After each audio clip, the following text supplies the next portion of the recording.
ఒక పురుషుడు నీకు మెసేజ్ పెట్టాడు, దేవునికి అంగీకారమైన వ్యక్తి కాదు, అంగీకారమైన సంబంధం కాదు, అసలు నీకు వివాహం అయింది, పరపురుషుడు నీకేంటి సమయం మెసేజ్లు పర్సనల్గా? అందగాడండి, డబ్బున్నవాడండి, పేరు ప్రఖ్యాతలు కలిగినవాడండి. నేను నా భార్య మొన్న ఒక విషయం తెలుసుకుని పిచ్చి పట్టింది నాకైతే.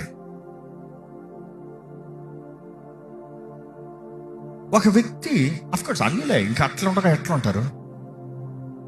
స్కూల్లో ఒక అమ్మాయి మీద క్రష్ అంట. ఆయన పెద్ద ధనవంతుడు కొడుకు, గొప్ప ధనవంతుడు. ఇప్పుడు ఈయన పెద్దోడు, ఒక 32 సంవత్సరాలు 33 సంవత్సరాలు.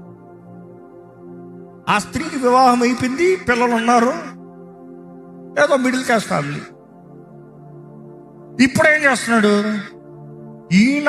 ఆ CEO పోస్ట్ వచ్చిన తర్వాత ఆ చైల్డ్హుడ్ క్రష్ దగ్గరికి వెళ్ళి ప్రతిరోజు ఆమె తనకు సమయం గడుపుతాడు.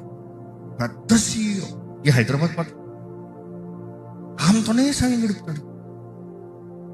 బహుమానాలు, ఆమె పిల్లలకి బహుమానాలు తెస్తాడు. ఈయన దుబాయ్కి వెళ్తే ఓ బహుమానాలు వచ్చేస్తాయి, కార్లు నిండి. నేను అడిగిన భార్యని, how is that man, the husband is tolerating this? How is it tolerating this? How is it tolerating? ఎలా రోషం లేదా? లేకపోతే అమ్ముడిపోయాడా? దేనికి అమ్ముడిపోయాడు? ఆయన బహుమానం ఇచ్చాడు కార్లు ఈయనకి. ఎవరికి? ఆమె భర్తకి. ఆమెను వాడుకుంటున్నాడు. అంత సులభమా జీవితాల్లో అమ్ముడిపోతా?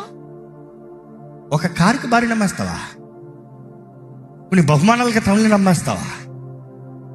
ఏ భర్త భార్య ఉన్న బిడ్డలు ఉన్నారో పరై పురుషుడితో నీ కాలేజీ క్రష్ అయితే ఏంటి ఇప్పుడు?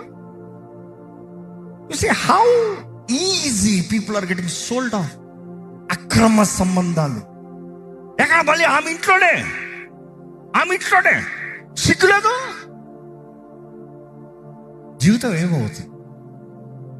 ఈరోజుకి అన్నీ ఉన్నాయి, తీసుకుంటున్నావు. రేపు అతను పెళ్లి చేసుకోలే, నీతో ఉన్నాడు, రేపు పెళ్ళి అయింది, ఏమవుతుంది నీ బ్రతుకు?